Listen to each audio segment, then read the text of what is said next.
Let's try to understand this concept of prior and posterior distributions with respect to the Bayes philosophy. Now, what the Bayes philosophy is simply saying, any parameter of a distribution that we are looking at, we can estimate that parameter and it need not be a fixed one, it's a random variable. That is what is coming out from the Bayesian statistical space. Now, let's assume that there is a population, which is having a distribution, right? If which is having a distribution f of x comma theta, where the theta is the parameter of that particular distribution. So if it has been a binomial distribution, probably P would have been the parameter. If it had been a Poisson distribution, lambda would have been a parameter. If it had been a normal distribution, n and sigma squared would have been the parameters. So let's say there is a population of data which belongs to a particular distribution where theta is the parameter. Now, I know that the population belongs to that distribution, but right now I don't know theta. I don't know the parameter, and so I want to estimate it. And we are doing the estimation by pulling out some variables or some samples from that particular observation, right? When I'm pulling out some samples from that particular observation, my intention is use this data to typically arrive at an updated value of theta. And this theta, we know that it's a random variable. So obviously it is going to have a distribution. It's not one single fixed quantity. So any kind of past knowledge that is available regarding the theta, the past information that is available regarding the theta can very well be considered, and we can quantify the same, and that is what we are calling as the prior distribution. The distribution of the parameter before we have collected the sample, and the distribution of the parameter after we have collected the sample, we are calling it as a posterior distribution. So just to understand it much better, let's assume that theta is the probability of a binomial, probability of success in a binomial distribution. Now initially I have assumed that P is some value, or it is some distribution of values, right? After that I have simply collected the data,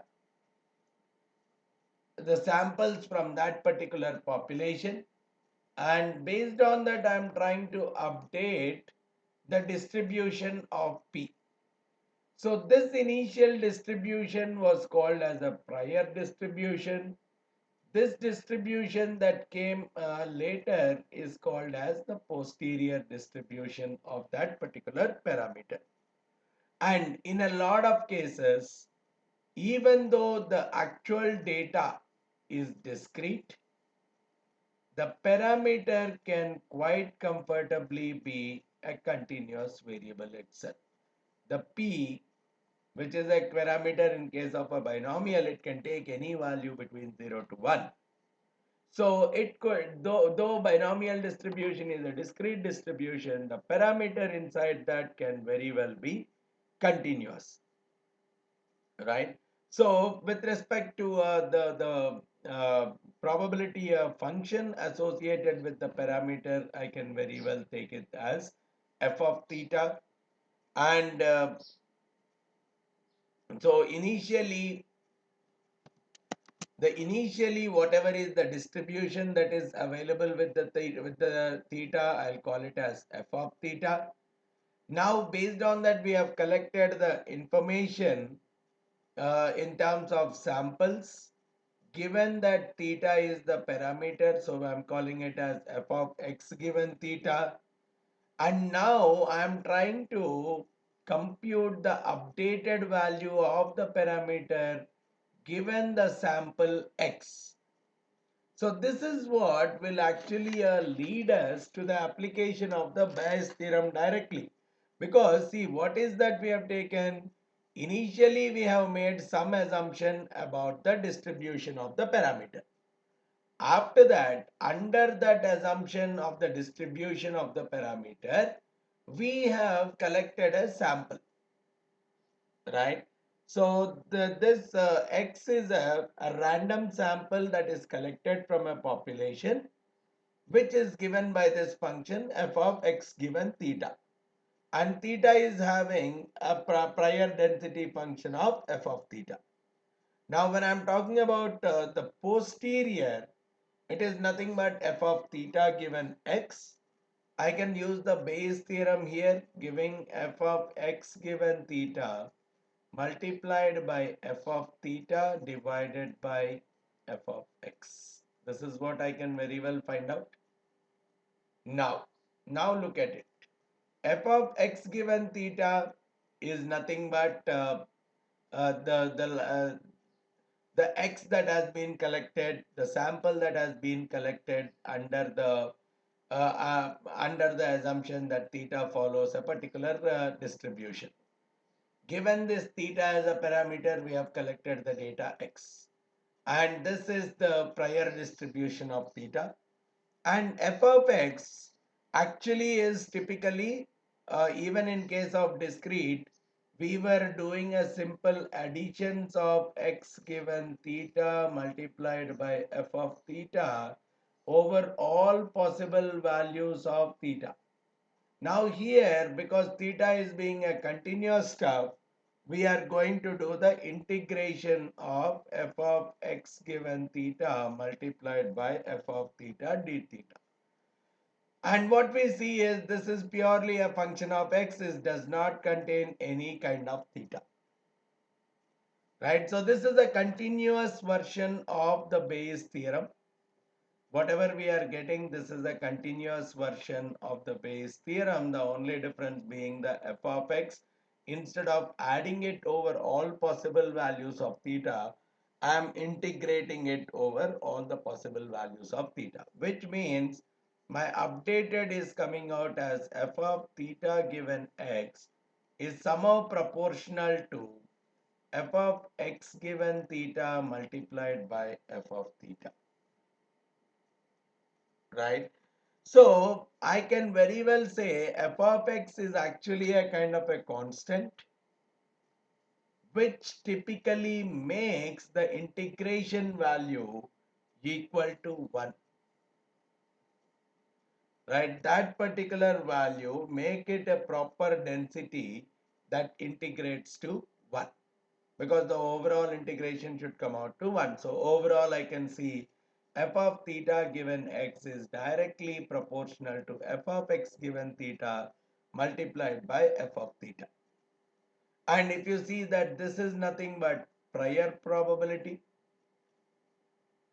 right? It is the prior probability or whatever is the prior function, prior distribution, and this becomes the posterior distribution, and f of x given theta is nothing but the joint density of the sample values. So this is a joint density of the sample values, so I can very well take it as the likelihood as such.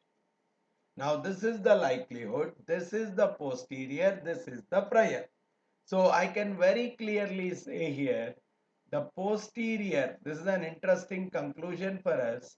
The posterior distribution is always equal to the prior distribution, or probably more proportional to, is proportional to the prior distribution multiplied by the likelihood. A very interesting conclusion in this process.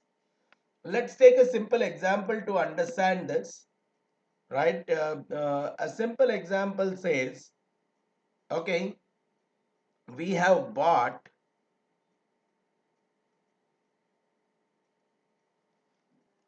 let's say we have bought 5 bulbs in the market. Now there are two types of bulbs.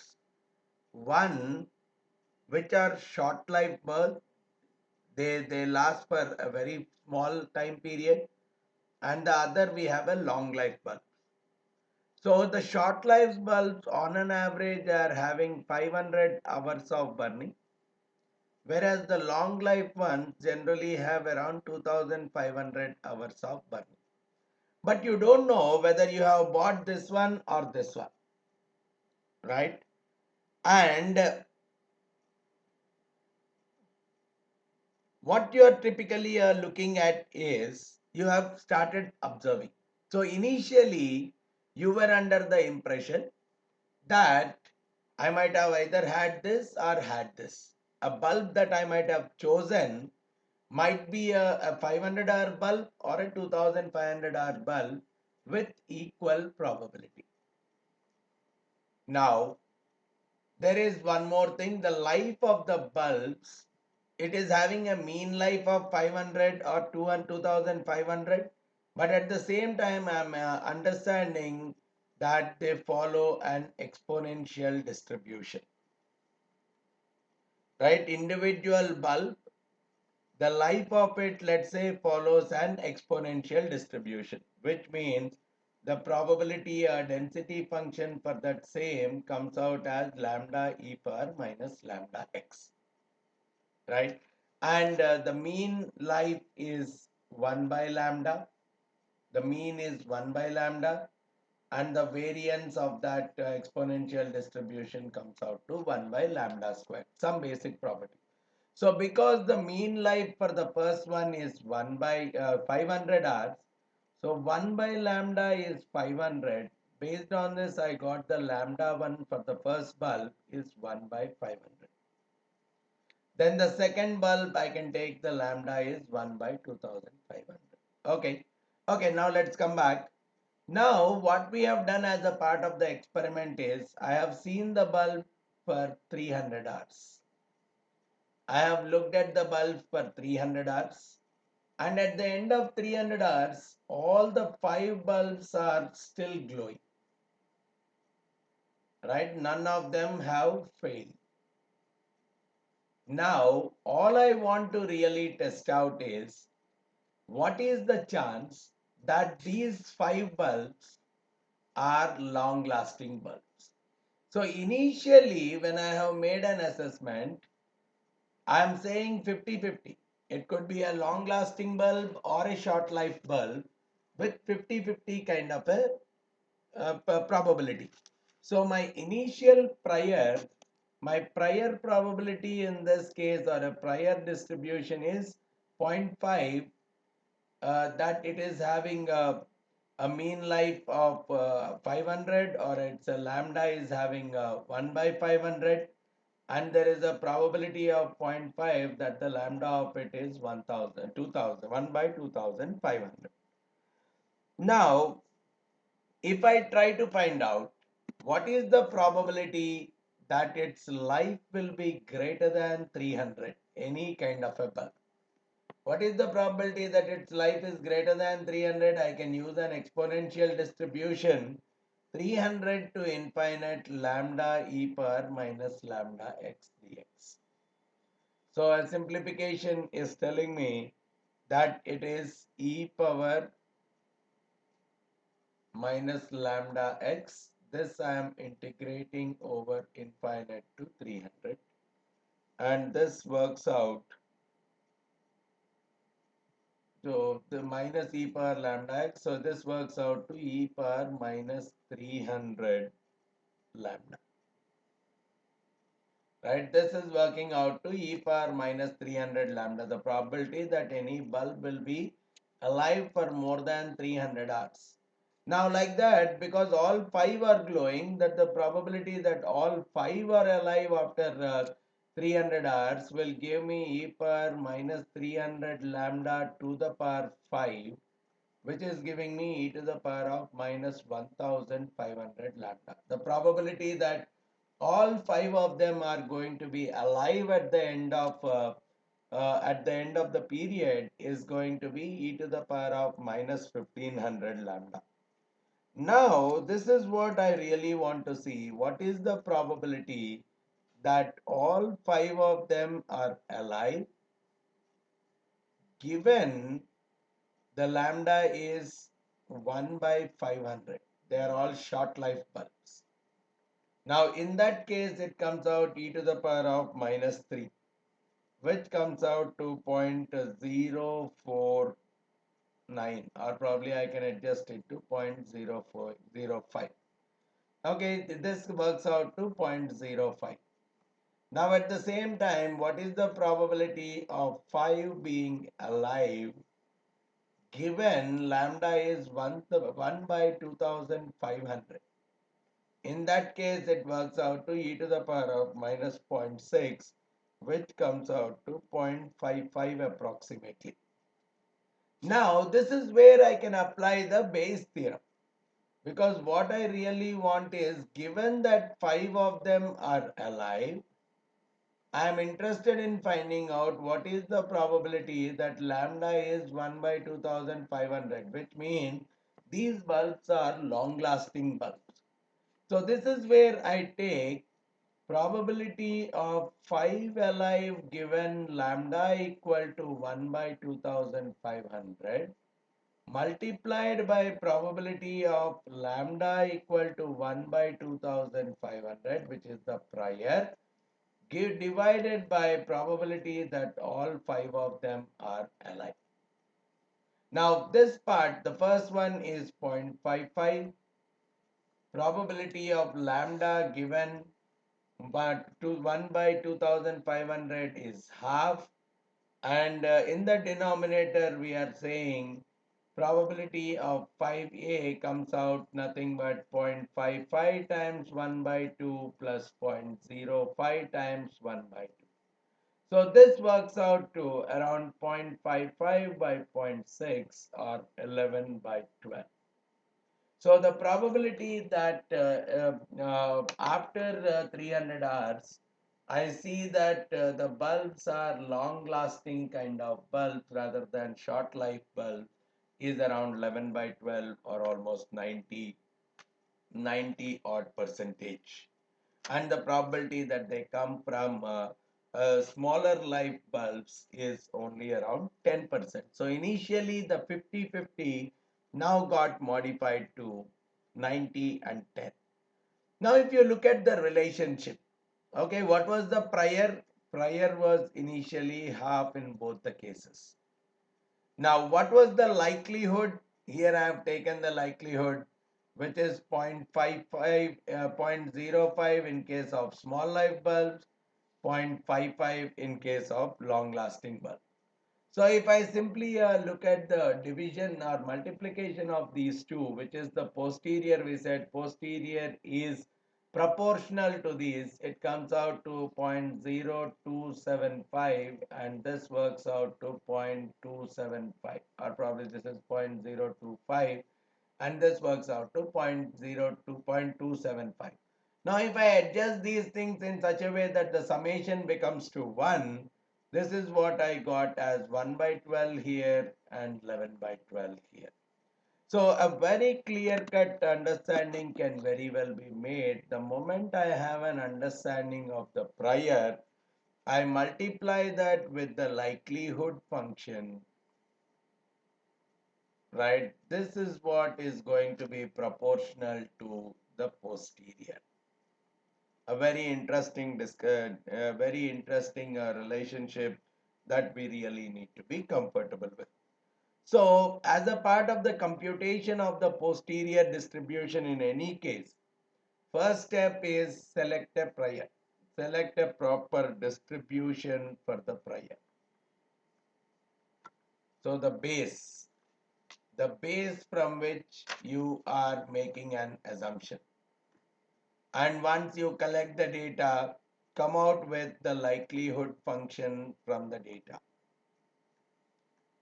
Right? Once you have come out with a prior, you come out with the likelihood function for the data.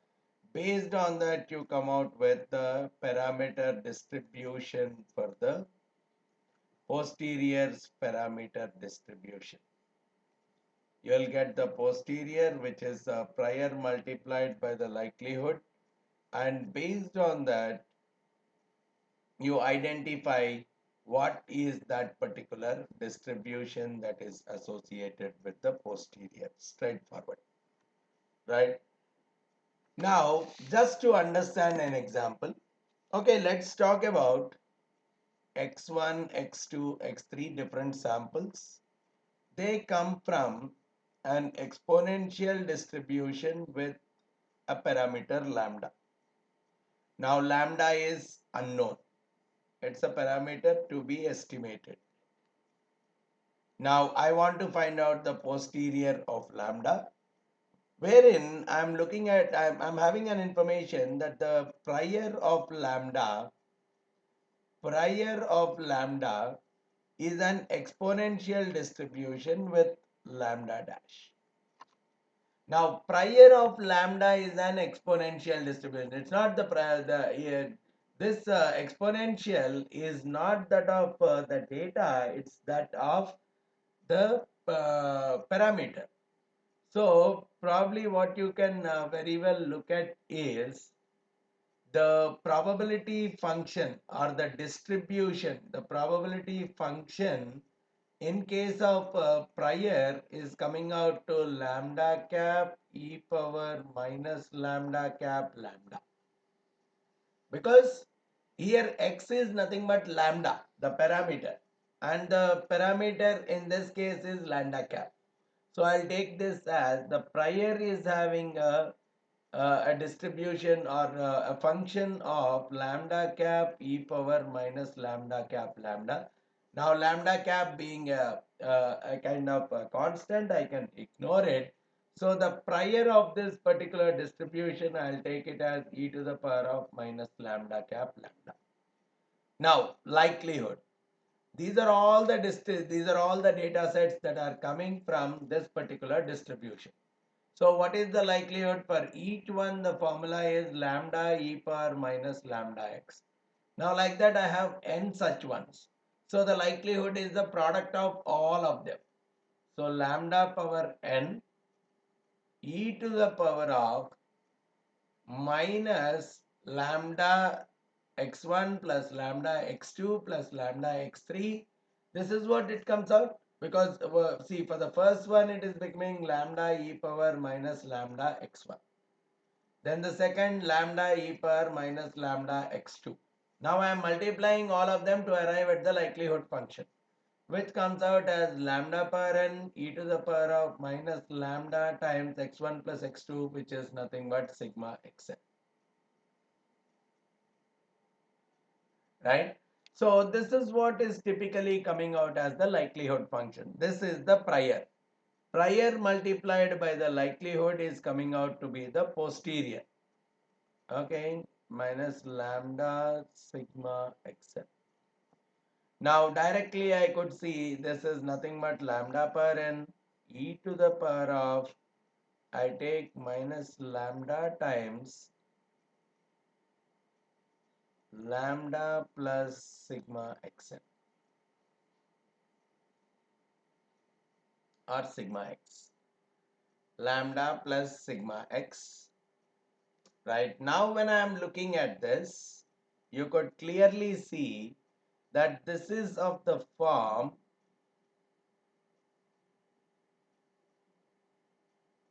e power,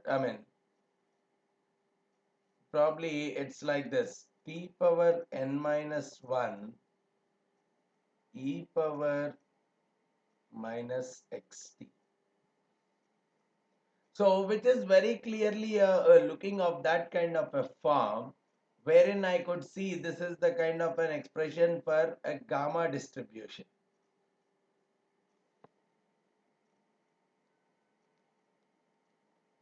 This is the form for gamma distribution,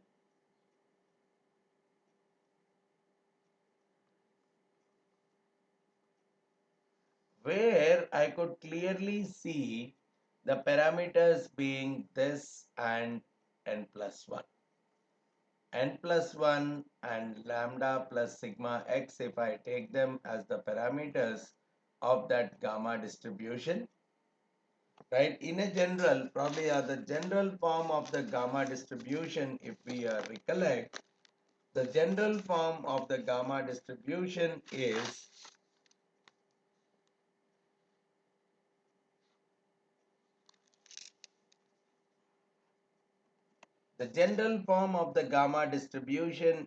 lambda per alpha by gamma of alpha x power alpha minus 1 e power minus lambda x. Now think of this, right? This is a constant. Let's keep it aside. E to the power of minus lambda x, right? E to the power of minus lambda x. X you take it as lambda now. So lambda is coming out in this case as lambda plus sigma x, x to the power of alpha minus 1. So lambda to the power of n, which is n plus 1 minus 1. So alpha you take it as n plus 1, lambda you take it as lambda plus sigma x.